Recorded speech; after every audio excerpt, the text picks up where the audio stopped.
नमस्कार दोस्तों, स्वागत करता हूं आप सभी लोगों का आप लोगों के अपने YouTube चैनल उत्तर पाठशाला में।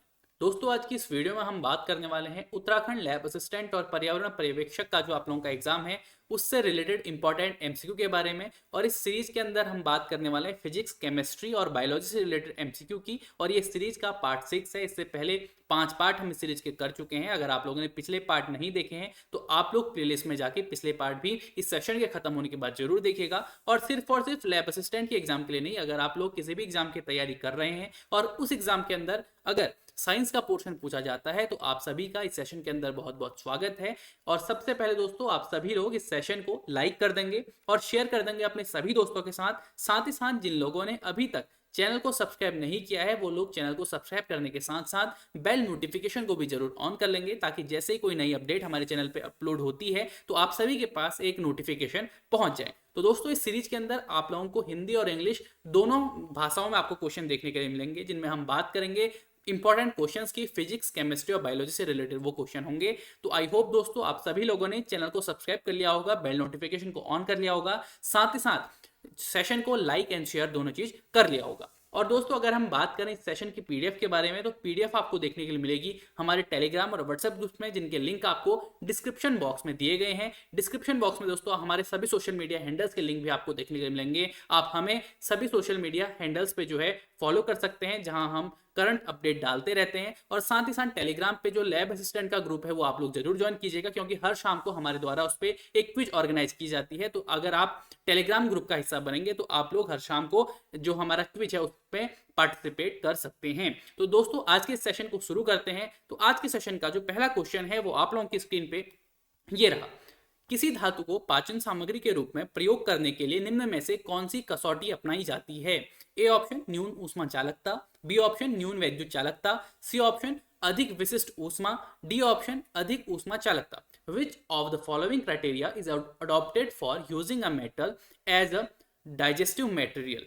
ए option low thermal conductivity, B option low electrical conductivity, C option higher specific heat और D option high thermal conductivity. तो आपने बताना है इस क्वेश्चन का आंसर। और इस क्वेश्चन का जो राइट आंसर है वो है आपका ऑप्शन नंबर सी, अधिक विशिष्ट ऊष्मा। जो है आपका ऑप्शन नंबर सी वो आपका इस क्वेश्चन के लिए राइट आंसर है, यानी कि हाई स्पेसिफिक हीट आपका राइट आंसर हो जाएगा हमारे क्वेश्चन नंबर 1 के लिए। यानी कि किसी धातु को पाचन सामग्री के रूप में प्रयोग करने के लिए जो है अधिक विशिष्ट ऊष्मा जो है उसको अपनाया जाता है, यानी कि हाई स्पेसिफिक हीट को अपनाया जाता है। नेक्स्ट क्वेश्चन आप लोगों की स्क्रीन पे ये रहा। निम्न में से कौन सा पदार्थ ऊष्मा का सुचालक है परंतु विद्युत का कुचालक है? A option celluloid, B option rubber, C option asbestos और डी ऑप्शन अभ्रक। Which of the following materials is a good conductor of heat but a poor conductor of electricity? A option celluloid, B option rubber, C option एस्बेटॉस और D option is mica. सो आपने बताना है अब जो इसमें से जो है ऊष्मा का वो सुचालक है और विद्युत का वो कुचालक है। राइट आंसर आप लोगों ने हमें बताना है। और इस क्वेश्चन का जो राइट आंसर है वो है आपका रबड़। तो रबड़ जो है आपका ऊष्मा का सुचालक होता है, लेकिन विद्युत का क्या है वो कुचालक है। ऑप्शन नंबर बी आपका राइट आंसर होगा। इस बात को आप लोग ध्यान में रखेंगे कि जो रबड़ है वो ऊष्मा का तो सुचालक होता है लेकिन विद्युत का कुचालक होता है। नेक्स्ट क्वेश्चन की बात करते हैं। नेक्स्ट क्वेश्चन आप लोगों की स्क्रीन पे ये रहा कि वाहनों के अग्रदीपों में किस प्रकार के दर्पण का इस्तेमाल होता है? ए ऑप्शन समतल दर्पण, बी ऑप्शन अवतल दर्पण, सी ऑप्शन उत्तल दर्पण और डी ऑप्शन आपका परवलयी दर्पण। Which type of mirror is use in the front lamps of vehicle? A option plane mirror, B option concave mirror, C option convex mirror और D option is parabolic mirror. तो आपने बताना है कि जो वाहनों के अग्रदीप होते हैं उनमें किस प्रकार के दर्पण का इस्तेमाल किया जाता है।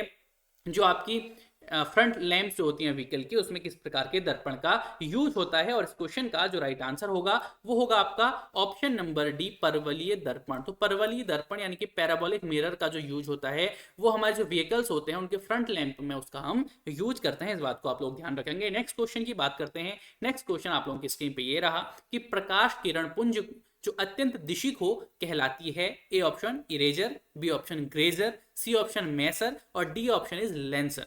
A beam of light which is extremely directional is called A option eraser, B option grazer, C option maser and D option is lancer। तो आपने बताना है कि प्रकाश किरण पुंज जो अत्यंत दिशिक हो वो क्या कहलाती है। और इस क्वेश्चन का जो राइट आंसर होगा वो होगा आपका ऑप्शन नंबर डी, लेंसर। तो लेंसर आपका इस क्वेश्चन के लिए राइट आंसर होगा। A beam of light which is extremely directional is called lancer. आप लोग इस बात को ध्यान में रखेंगे। नेक्स्ट क्वेश्चन की बात करते हैं। नेक्स्ट क्वेश्चन आप लोगों की स्क्रीन पे ये रहा। ध्वनि की गति सबसे तेज होती है। ए ऑप्शन जल में, बी ऑप्शन वायु में, सी ऑप्शन कांच में, डी ऑप्शन ग्लिसरीन में। The speed of sound is fastest. A option in water, B option in the air, C option in the glass, D option is glycerine. तो आपने बताना है जो स्पीड ऑफ साउंड होती है वो फास्टेस्ट इसमें से किस में देखने के लिए मिलती है। और इस क्वेश्चन का जो राइट आंसर है वो है आपका ऑप्शन नंबर सी, कांच में। तो कांच में ध्वनि की गति सबसे तेज होती है। Option number C in the glass आपका करेक्ट आंसर हो जाएगा इस क्वेश्चन के लिए। नेक्स्ट क्वेश्चन की बात करते हैं। नेक्स्ट क्वेश्चन आप लोगों की स्क्रीन पे ये रहा। अधिक द्रव्यमान वाली एक क्रिकेट बॉल और एक टेनिस बॉल को समान वेग से फेंका जाता है। यदि उन्हें रोका जाए तो क्रिकेट बॉल के लिए निम्नलिखित में से किसकी आवश्यकता होगी? ए ऑप्शन अधिक बल, बी ऑप्शन कम बल, सी ऑप्शन समान बल और डी ऑप्शन आपका अपरिमित बल। A cricket ball of a greater mass and a tennis ball are thrown with equal velocity. Which of the following would be required for a cricket ball if they were to be stopped? A option more force, B option less force, C option equal force और D option आपका infinite force. तो आपने बताना है अपना right answer. और इस question का जो राइट आंसर होगा वो होगा आपका ऑप्शन नंबर ए, अधिक बल। यानी कि option number A, more force is the right answer for this question. इस प्रकार के जो क्वेश्चन है वो आपको एग्जाम में देखने के लिए मिलते हैं। यानी कि अधिक द्रव्यमान वाली एक क्रिकेट बॉल और एक टेनिस बॉल को समान वेग से जब फेंका जाता है, यदि उन्हें रोका जाए तो क्रिकेट बॉल के लिए निम्नलिखित में से आवश्यकता जो होगी वो हमें मोर फोर्स यानी कि अधिक बल की हमें आवश्यकता होगी। ये क्वेश्चन, इस काइंड के जो क्वेश्चन होते हैं वो आपको एग्जाम हॉल में देखने के लिए मिलते हैं। तो इस वाले क्वेश्चन पे आप लोग खास अपना ध्यान रखेंगे। नेक्स्ट क्वेश्चन की बात करते हैं। नेक्स्ट क्वेश्चन आप लोगों की स्क्रीन पे ये रहा कि पहाड़ों पर जल कम तापमान पर उबलता है क्योंकि? ए ऑप्शन पहाड़ों पर ठंड होती है, बी ऑप्शन पहाड़ों पर कार्बन डाइऑक्साइड कम होती है, सी ऑप्शन पहाड़ों पर वायुदाब कम होता है एंड डी ऑप्शन जो है ऑक्सीजन कम होती है। Water boils at a lower temperature in the mountains because A option it is cold on the mountains, B option carbon dioxide is less in the mountains, C option the air pressure is less on the mountains and D option is less oxygen। तो आपने बताना है कि पहाड़ों पर जो जल होता है यानी कि जो पानी होता है वो कम तापमान पर क्यों उबलता है। और इस क्वेश्चन का जो राइट आंसर होगा वो होगा आपका ऑप्शन नंबर सी, यानी कि पहाड़ों पर जो वायुदाब होता है वो कम होता है जिस कारण से जो हमारा जल होता है वो कम तापमान पर उबल जाता है। The air pressure is low on the mountains, that's why the water boils at a lower temperature in the mountains. इस बात को आप लोग ध्यान रखेंगे। इस टाइप के क्वेश्चन भी आपको एग्जाम में देखने के लिए मिलते हैं। नेक्स्ट क्वेश्चन की बात करें। नेक्स्ट क्वेश्चन आप लोगों की स्क्रीन पे ये रहा कि फ्रिक्शन कोण और रिपोज कोण निम्नलिखित में से किस रूप में होता है? ए ऑप्शन एक दूसरे के समान, बी ऑप्शन एक दूसरे के समान नहीं, सी ऑप्शन एक दूसरे के समानुपातिक और डी ऑप्शन उपयुक्त में से कोई नहीं। Friction angle and repose angle are in which of the following form? A option similar to each other, B option not similar to each other, C option proportional to each other and D option is none of the above. तो आपने बताना है friction कोण और repose कोण जो होता है वो निम्नलिखित में से किस रूप में होता है। और इस क्वेश्चन का जो राइट आंसर होगा वो होगा आपका ऑप्शन नंबर ए, यानी कि एक दूसरे के समान होते हैं। आपके फ्रिक्शन कोण और रिपोज कोण जो है वो सिमिलर टू ईच अदर होते हैं। ऑप्शन नंबर ए आपका इस क्वेश्चन के लिए राइट आंसर हो जाएगा। नेक्स्ट क्वेश्चन की बात कर लेते हैं। नेक्स्ट क्वेश्चन आप लोगों की स्क्रीन पे ये रहा कि धारा का वहन करने के समय सुचालक कैसा होता है? ए ऑप्शन धनात्मक आवेशित, बी ऑप्शन विद्युतीय निष्प्रभावी, सी ऑप्शन वैकल्पिक रूप से धनात्मक एवं ऋणात्मक आवेशित और डी ऑप्शन आपका ऋणात्मक आवेशित।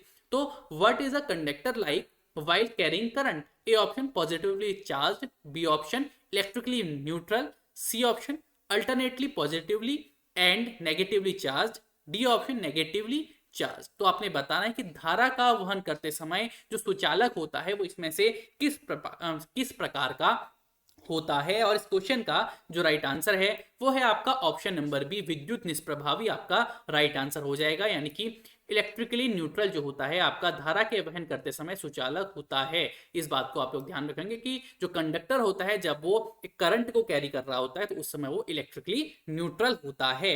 नेक्स्ट क्वेश्चन की बात करते हैं। नेक्स्ट क्वेश्चन ये रहा आप लोगों की स्क्रीन पर कि अतिचालक वह चालक है जिसका डैश शून्य होता है। ए ऑप्शन है विभव, बी ऑप्शन है करंट, सी ऑप्शन है आपका प्रतिरोध और डी ऑप्शन आपका प्रेरकत्व। Superconductor is a conductor whose dash is zero. A option potential, B option current, C option resistance और डी ऑप्शन इज इंडक्टेंस। तो आपने बताना है कि अतिचालक वह चालक है जिसका डैश शून्य होता है, और इस क्वेश्चन का जो राइट आंसर होगा वो होगा आपका ऑप्शन नंबर सी प्रतिरोध। तो प्रतिरोध यानी कि रेजिस्टेंस जो है, जब किसी अतिचालक का वो शून्य होगा तो वो चालक क्या कहलाएगा, अतिचालक कहलाएगा। यानी कि अतिचालक वह चालक है जिसका प्रतिरोध शून्य होता है। Superconductor is a conductor whose resistance is zero. इस बात को आप लोग ध्यान रखेंगे। नेक्स्ट क्वेश्चन की बात करते हैं। नेक्स्ट क्वेश्चन ये रहा कि किसी तत्व के तुल्यांकी भार तथा संयोजकता का गुणनफल किसके बराबर होता है। ए ऑप्शन वाष्प घनत्व, बी ऑप्शन सापेक्ष ताप, सी ऑप्शन परमाणु भार और डी ऑप्शन आपका अणुभार। What is the product of equivalent mass and valency of an element equal to. A option vapour density, B option relative temperature, C option atomic mass and D option is molecular weight. तो आपने बताना है कि किसी तत्व के तुल्यांकी भार तथा संयोजकता का गुणनफल इनमें से किसके बराबर होता है, और इस क्वेश्चन का जो राइट आंसर होगा वो होगा आपका ऑप्शन नंबर ए वाष्प घनत्व यानी कि वेपर डेंसिटी के बराबर होगा। इस बात को आप लोग ध्यान रखेंगे। अगर आप लोगों को जो क्वेश्चन है वो पसंद आ रहे हैं, आप लोगों को कुछ नई चीजें सीखने के लिए मिल रही है, तो सेशन को लाइक एंड शेयर आप लोग जरूर कीजिएगा। और अगर अभी तक चैनल को सब्सक्राइब नहीं किया है तो चैनल को सब्सक्राइब करने के साथ साथ बेल नोटिफिकेशन को आप लोग जरूर क्लिक कीजिएगा। साथ ही साथ आप लोगों को बता दूं कि अगर आप लोगों को इसकी पीडीएफ चाहिए होगी तो वो आपको मिलेगी हमारे टेलीग्राम ग्रुप में, जिसके लिंक आपको डिस्क्रिप्शन बॉक्स में दिए गए हैं। डिस्क्रिप्शन बॉक्स के माध्यम से आप लोग हमें हमारे सभी सोशल मीडिया प्लेटफॉर्म पर फॉलो भी कर सकते हैं, और टेलीग्राम पर जो है हर शाम को हमारे द्वारा क्विज आयोजित की जाती है जिसपे आप लोग पार्टिसिपेट कर सकते हैं ग्रुप का हिस्सा बनकर। नेक्स्ट क्वेश्चन की बात करते हैं। नेक्स्ट क्वेश्चन आप लोगों की स्क्रीन पे ये रहा कि 106 तत्व की खोज किसने की थी। A option Rutherford, B option Seaborg, C option Lawrence और डी ऑप्शन आपका कुर्स्टो। Who discovered element 106। A option Rutherford, B option Seaborg, C option Lawrence और डी ऑप्शन इज कुर्स्टो। तो आपने बताना है कि 106 जो आपका एलिमेंट है उसकी खोज इनमें से किसके द्वारा की गई थी, और इस क्वेश्चन का जो राइट आंसर है वो है आपका सीबॉग। सीबॉग के द्वारा 106 जो आपका एलिमेंट है उसकी खोज की गई थी। अगर मैं आपसे पूछूं कि जो 106 एलिमेंट है उसका क्या नाम है, आप लोग हम प्लीज मुझे कमेंट बॉक्स में कमेंट करके बताइए कि 106 जो एलिमेंट है उसका क्या नाम है। आप लोगों को अगर हिंट चाहिए तो मैं आपको हिंट दे सकता हूँ। हिंट है उसका हिंट है एसजी। एसजी उसे बोला जाता है। बाकी आप लोग बताएं कि उसका जो नाम है वो क्या है, जो 106 एलिमेंट है। ठीक है ना। तो अगर मैं बात करूं जो आपका 106 एलिमेंट है उसका नाम है दोस्तों सिबोरियम। सिबोरियम बोला जाता है जिसे एसडी के द्वारा डिनोट किया जाता है। तो एसडी के द्वारा उसे डिनोट किया जाता है।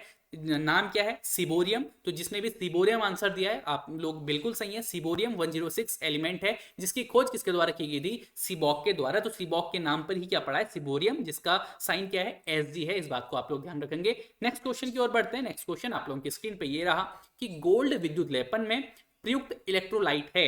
ए ऑप्शन स्वर्ण क्लोराइड, बी ऑप्शन स्वर्ण नाइट्रेट, सी ऑप्शन स्वर्ण sulphate, D option potassium cyanide. In gold electroplating the electrolyte used is A option gold chloride, B option gold nitrate, C option gold sulfate और D option आपका potassium cyanide. तो आपने बताना है कि gold विद्युत लेपन में प्रयुक्त इलेक्ट्रोलाइट क्या है, इनमें से आपने बताना है। और इस क्वेश्चन का जो राइट आंसर होगा वो होगा आपका option number D, potassium cyanide जो है गोल्ड विद्युत लेपन में प्रयुक्त जो है इलेक्ट्रोलाइट जो है उसका नाम क्या है, पोटेशियम साइनाइड। इस बात को आप लोग ध्यान रखेंगे। ऑप्शन नंबर डी आपका राइट आंसर हो जाएगा। नेक्स्ट क्वेश्चन की ओर बढ़ते हैं। नेक्स्ट क्वेश्चन ये रहा कि किसी द्रव में एक कोलाइडी तंत्र एक द्रव में परिक्षेपित करने पर कहलाता है। A option gel, B option emulsion, C option विलय, डी ऑप्शन अवक्षेप। When a colloidal system is dispersed in a liquid, it is called A option gel, B option emulsion, C option merger और D option है आपका precipitation। तो आपने बताना है कि किसी द्रव में कोलाइडी तंत्र एक द्रव में जब परिक्षेपित होता है तो वो करने को क्या कहा जाता है, और इस क्वेश्चन का जो राइट आंसर होगा वो होगा आपका ऑप्शन नंबर बी, इमल्सन जो है। इमल्सन कहा जाएगा जब किसी द्रव को एक कोलाइडी तंत्र पर एक द्रव में परिक्षेपित किया जाएगा, उसे क्या कहा जाएगा, उसे इमल्सन कहा जाएगा। इस बात को आप लोग ध्यान रखेंगे। नेक्स्ट क्वेश्चन की ओर बढ़ते हैं। नेक्स्ट क्वेश्चन आप लोगों की स्क्रीन पे ये रहा कि पानी में हवा का बुलबुला किस तरीके से व्यवहार करता है। ए ऑप्शन है आपका उत्तल लेंस की भांति, बी ऑप्शन है अवतल लेंस की भांति, सी ऑप्शन है उत्तल दर्पण की भांति और डी ऑप्शन आपका अवतल दर्पण की भांति। How does N air bubble behave in a water. A option like a convex lens, B option like a concave lens, C option like a convex mirror and D option is like a concave mirror। तो आपने बताना है कि पानी में हवा का बुलबुला किस तरीके से व्यवहार करता है और इस क्वेश्चन का जो राइट आंसर आपका होगा वो होगा आपका ऑप्शन नंबर बी, अवतल लेंस की भांति, यानी कि लाइक अ कॉन्केव लेंस जो है पानी में हवा का बुलबुला जो है वो व्यवहार करता है। इस बात को आप लोग ध्यान रखेंगे। नेक्स्ट क्वेश्चन की ओर बढ़ते हैं। नेक्स्ट क्वेश्चन आप लोगों की स्क्रीन पे ये रहा कि दो या दो से अधिक रसायनों द्वारा उत्पन्न प्रभाव या प्रतिक्रिया रसायन द्वारा अलग अलग उत्पन्न होने वाले प्रभाव या प्रतिक्रियाओं के योग से कम होता है, इसे क्या कहते हैं? ए ऑप्शन प्रतिरोध, बी ऑप्शन स्वतंत्र, सी ऑप्शन योजक और डी ऑप्शन सहक्रिया। द इफेक्ट और reaction produced by two or more chemicals is less than the sum of the effects or reactions produced by the chemicals separately. What is it called? A option resistance, B option independent, C option adder and D option is synergy. तो आपने बताना है इस question का right answer, और इस question का जो राइट आंसर आपका होगा वो होगा आपका ऑप्शन नंबर ए, प्रतिरोध, यानी कि रेजिस्टेंस इस क्वेश्चन के लिए आपका राइट आंसर होगा। Option number A is the right answer for this question. Next question की बात करते हैं। नेक्स्ट क्वेश्चन आप लोगों की स्क्रीन पे ये रहा कि मामूली कट जाने पर फिटकरी रक्तस्राव को रोक देती है, इसका क्या कारण है? ए ऑप्शन विलायकियन, B option emulsion, C option अपोहन और डी ऑप्शन आपका स्कंदन। Elm stops bleeding on minor cuts. This is due to A option solmination और B ऑप्शन आपका इमल्सन, C ऑप्शन है आपका डायलिसिस और D ऑप्शन आपका कोगुलेशन। तो आपने बताना है कि मामूली कट जाने पर जो फिटकरी होती है वो आपके खून बहने को रोक देती है, इसका क्या कारण है? और इस क्वेश्चन का जो राइट आंसर आपका होगा वो होगा आपका ऑप्शन नंबर डी, स्कंदन आपका राइट आंसर होगा, यानी कि कोएगुलेशन जो है आपका राइट आंसर हो जाएगा इस क्वेश्चन के लिए, option number D. Next question की बात करते हैं। नेक्स्ट क्वेश्चन ये रहा कि प्लास्टर ऑफ पेरिस जमाने के लिए क्या आवश्यक है? ए ऑप्शन निर्जलीकरण प्रक्रिया, बी ऑप्शन जलयोजन द्वारा अन्य हाइड्रेट बनाना, सी ऑप्शन ऑक्सीडेशन प्रक्रिया और डी ऑप्शन रिडक्शन प्रक्रिया। What is necessary for the plaster of Paris era? A option dehydration process, B option formation of other hydrates by hydration, C option oxidation process और D option आपका reduction process. तो आपने बताना है कि plaster of Paris जो जमाने के लिए इसमें से क्या आवश्यक है, और इस क्वेश्चन का जो राइट आंसर होगा वो होगा आपका ऑप्शन नंबर बी, यानी कि जलयोजन द्वारा अन्य हाइड्रेट का बनाना जो है प्लास्टर ऑफ पेरिस को बनाने के लिए आवश्यक है। Formation of other hydrates by hydration जो है आपका राइट आंसर हो जाएगा। और इसी के साथ आप लोग मुझे कमेंट बॉक्स में कमेंट करके ये बताएं, प्लास्टर ऑफ पेरिस का फॉर्मूला आपसे बहुत ज्यादा एग्जाम्स में पूछा जाता है, तो प्लास्टर ऑफ पेरिस का फॉर्मूला आप लोग मुझे कमेंट बॉक्स में कमेंट करके बताएंगे। और इस क्वेश्चन के लिए ऑप्शन नंबर बी आपका राइट आंसर था। बढ़ते हैं आगे नेक्स्ट क्वेश्चन की ओर। नेक्स्ट क्वेश्चन आप लोगों की स्क्रीन पे ये रहा कि शुगर से अल्कोहल में रूपांतरण की प्रक्रिया को क्या कहा जाता है? ए ऑप्शन है किण्वन, बी ऑप्शन है श्वसन, सी ऑप्शन है प्रकाश संश्लेषण और डी ऑप्शन आपका उत्सर्जन। What is the process of conversion from sugar to alcohol called? A option fermentation, B option respiration, C option जो है आपका वो है आपका फोटोसिंथेसिस और डी ऑप्शन आपका एमिशन। तो आपने बताना है कि शुगर से अल्कोहल के रूपांतरण की प्रक्रिया को क्या कहा जाता है, और इस क्वेश्चन का जो राइट आंसर होगा वो होगा आपका ऑप्शन नंबर एक, किण्वन। तो किण्वन कहा जाता है जब हम शुगर से अल्कोहल में रूपांतरण जो प्रक्रिया होती है उसे किण्वन कहा जाता है, यानी कि फर्मेंटेशन आपका इस क्वेश्चन के लिए राइट आंसर हो जाएगा, option number A. Next question की ओर बढ़ते हैं। नेक्स्ट क्वेश्चन आप लोगों की स्क्रीन पे ये रहा कि रिचार्जेबल सेल में सेल के भीतर किस प्रकार की ऊर्जा भंडारित होती है? ए ऑप्शन आपका वैद्युत ऊर्जा, बी ऑप्शन आपका स्थितिज ऊर्जा, सी ऑप्शन रासायनिक ऊर्जा और डी ऑप्शन आपका गतिज ऊर्जा। What type of energy is stored inside the cell in a rechargeable cell? A option electrical energy, B option potential energy, C option chemical energy and D option is kinetic energy. तो आपने बताना है कि rechargeable cell में cell के भीतर किस प्रकार की ऊर्जा भंडारित होती है, और इस क्वेश्चन का जो राइट आंसर होगा वो होगा आपका ऑप्शन नंबर सी, रासायनिक ऊर्जा जो है वो रिचार्जेबल सेल में सेल के भीतर जो है आपकी केमिकल एनर्जी जो है वो स्टोर्ड होती है। इस बात को आप लोग ध्यान रखेंगे। नेक्स्ट क्वेश्चन की बात करते हैं। नेक्स्ट क्वेश्चन आप लोगों की स्क्रीन पे ये रहा कि डीएनए पॉलीमरेज एंजाइम किसके संश्लेषण में काम आता है? ए ऑप्शन डीएनए से आरएनए, बी ऑप्शन आरएनए से डीएनए, सी ऑप्शन न्यूक्लियोटाइड से डीएनए और डी ऑप्शन आपका इनमें से कोई नहीं। DNA polymerase enzyme is used in the synthesis of A option DNA to RNA, B option RNA to DNA, C option DNA from nucleotides, and D option is none of these. और इस question का जो right answer होगा वो होगा आपका option number सी, nucleotide से जो है डीएनए में जो है डीएनए पॉलीमराइज एंजाइम जो है संश्लेषण में काम आता है। यानी कि ऑप्शन नंबर सी आपका राइट आंसर हो जाएगा इस क्वेश्चन के लिए। नेक्स्ट क्वेश्चन की बात करते हैं। नेक्स्ट क्वेश्चन आप लोगों की स्क्रीन पे ये रहा कि तालाब का रेशम या जल का रेशम निम्न में से किसे कहा जाता है? A option Spirogyra, B option Ulothrix, C option Chlamydomonas और डी ऑप्शन आपका Mucor. Which of the following is called the silk of pond और silk of water? A option is Spirogyra, B option is Ulothrix, C option Chlamydomonas और D option आपका Mucor. तो आपने बताना है कि तालाब का रेशम या जल का रेशम किसे कहा जाता है? सिल्क ऑफ पॉन्ड और सिल्क ऑफ वाटर जो है इनमें से किसे कहा जाता है? और इस क्वेश्चन का राइट आंसर जो है वो है आपका स्पाइरोगाइरा, यानी कि ऑप्शन नंबर है आपका इस क्वेश्चन के लिए राइट आंसर हो जाएगा। नेक्स्ट क्वेश्चन की ओर बढ़ते हैं। नेक्स्ट क्वेश्चन आप लोगों की स्क्रीन पे ये रहा कि अप्रकाशिक अभिक्रिया होती है। ए ऑप्शन माइटोकॉन्ड्रिया द्वारा, माइटोकॉन्ड्रिया में, बी ऑप्शन हरित लवक के ग्रेना में, सी ऑप्शन हरित लवक के स्ट्रोमा में, डी ऑप्शन कोशिका के केंद्रक में।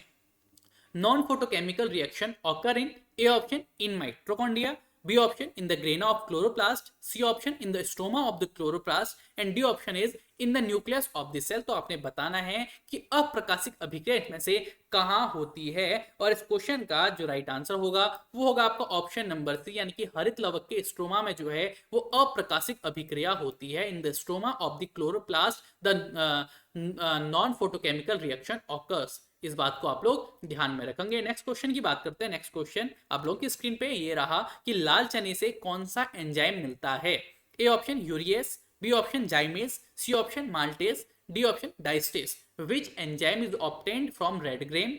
ए option urease, B option zymase, C option maltase and D option is diastase. तो आपने बताना है कि जो लाल चना होता है उसमें से हमें कौन सा एंजाइम मिलता है? और इस क्वेश्चन का जो राइट आंसर है वो है आपका ऑप्शन नंबर डी, डाइस्टेस जो है आपका राइट आंसर हो जाएगा इस क्वेश्चन के लिए। तो लाल चने से हमें डाइस्टेस नामक जो एंजाइम है वो मिलता है। इस बात को आप लोग ध्यान रखेंगे। नेक्स्ट क्वेश्चन की ओर बढ़ते हैं। नेक्स्ट क्वेश्चन आप लोगों की स्क्रीन पे ये रहा कि कटल फिश किस संघ की सदस्य होती है? A option Cnidaria, B option Mollusca, C option Annelida और डी ऑप्शन आपका पृष्ठवंश। Cuttlefish is a member of which phylum? A option Cnidaria, B option Mollusca, C option Annelida और डी ऑप्शन आपका बैकलाइन। तो आपने बताना है कि इसमें से जो कटलफिश होती है वो किस संघ की सदस्य होती है? और इस क्वेश्चन का जो राइट आंसर है वो है आपका ऑप्शन नंबर बी, मोलस्का। तो जो एक कटलफिश होती है वो मोलस्का संघ की सदस्य होती है। इस बात को आप लोग ध्यान रखेंगे। ऑप्शन नंबर बी इस क्वेश्चन के लिए आपका राइट आंसर हो जाएगा। नेक्स्ट क्वेश्चन की ओर बढ़ते हैं। नेक्स्ट क्वेश्चन आप लोगों की स्क्रीन पे ये रहा कि संघ प्लेटीहेल्मिन्थेस का एक उदाहरण है। A option Schistosoma, B option Trypanosoma, C option Plasmodium, D option is Wuchereria. An example of phylum Platyhelminthes is A option Schistosoma, B option Trypanosoma, C option Plasmodium and D option is Wuchereria. तो आपने बताना है कि जो एक संघ है, phylum है प्लेटीहेल्मिन्थेस, उसका इनमें से कौन सा एक एग्जांपल है? और इस क्वेश्चन का जो राइट आंसर है वो है आपका ऑप्शन नंबर ए, सिस्टोसोमा। तो सिस्टोसोमा जो है वो आपका संघ जो है प्लेटीहेल्मिन्थेस उसका एक उदाहरण है। Option number A schistosoma. इस बात को आप लोग ध्यान रखेंगे। नेक्स्ट क्वेश्चन की ओर बात करते हैं। नेक्स्ट क्वेश्चन आप लोगों की स्क्रीन पे ये रहा कि निम्नलिखित में से कौन सा जो है प्रोटीन मूत्र निर्माण के लिए सहायक होता है? A option glutelin, B option ornithine, C option albumin, D option globin. Which of the following proteins help in the formation of urine?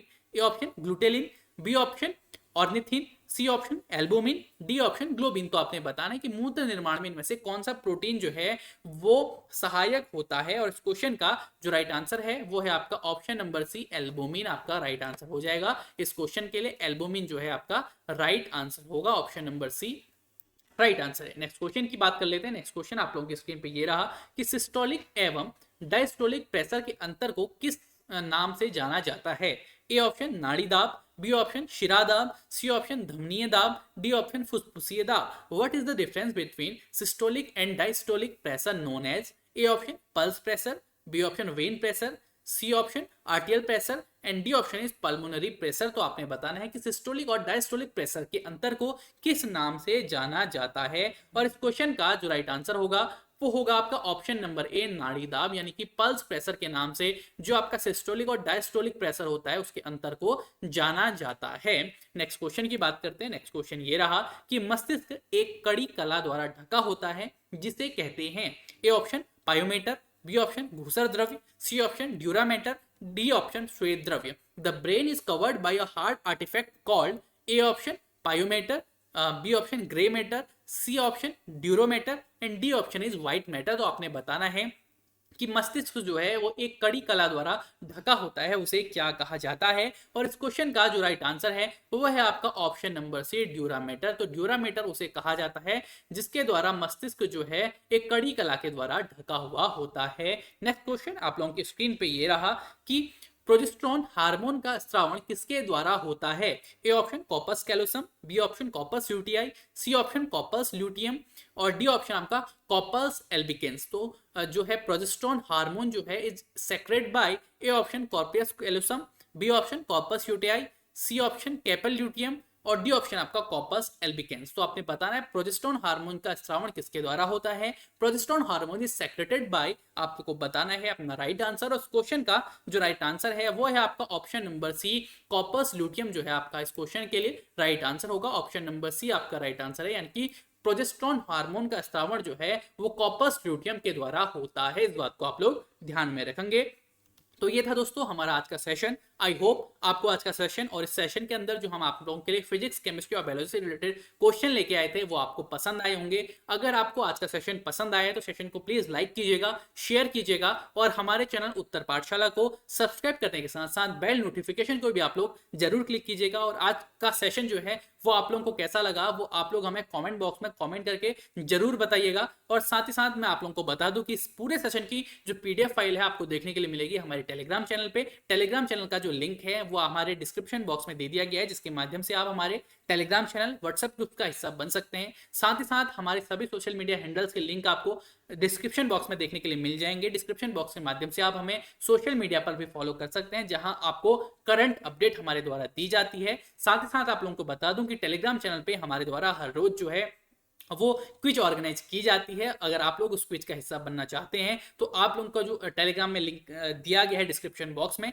उसके माध्यम से आप टेलीग्राम का हिस्सा बनके उस जो हमारा क्विज है उसमें पार्टिसिपेट कर सकते हैं। So thank you for joining us, thank you till next video.